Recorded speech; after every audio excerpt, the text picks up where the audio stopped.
Lord. நானும் நீங்களும் ஒரு கார் வாங்குறீங்கன்னு வச்சுக்கோங்க.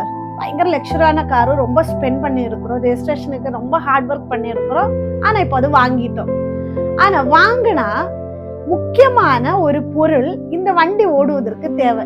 பெரிய ஒரு கம்பெனில இருந்து, ரொம்ப வெல் நான் ஆயிட்டுள்ள ஒரு கம்பெனில நம்ம வாங்கி இருக்கிறோம். ஆனா இந்த வண்டி ஓடணும்னா ஒரு முக்கியமான பொருள் தேவை. எதுன்னு நீங்க சொல்ல முடியுமா? நீங்க யோசிக்கும் போது கண்டுபிடிச்சிருப்பீங்க. பெட்ரோல் இன்ஜினா பெட்ரோல் தேவை, டீசல் இன்ஜினா டீசல் தேவை. நம்ம எவ்வளவு பெருசா பணம் செலவு பண்ணாலும் இந்த பெட்ரோலோ டீசலோ இல்லாம இந்த வண்டி ஓட்ட முடியாது.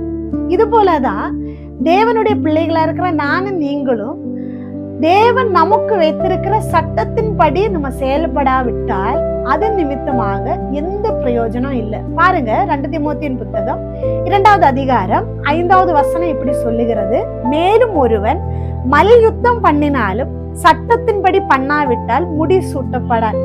நாம் கர்த்தருக்காக ஒரு காரியம் செய்யும் போது அதுல ஒரு ரிசல்ட் வேணும், அது நிமித்தம் அநேகம் பேர் பயன் அடையணும். அப்படி என்றா தேவன் எனக்கு உங்களுக்கு வைத்திருக்கிற ஒரு ரூல் உண்டு, ஒரு லா உண்டு, அதை ஃபாலோ பண்ணனா மட்டும்தான் முடியும்.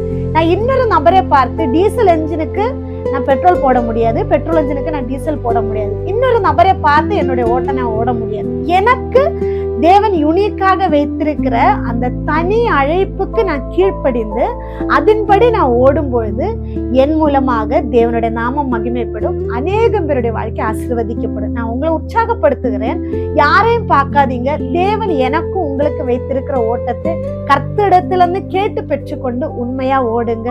அநேகம் பேருக்கு ஆசீர்வாதமாக மாறுங்க. தேவனுடைய நாமத்தை மகிமைப்படுத்துங்க. Have a nice day. God bless you.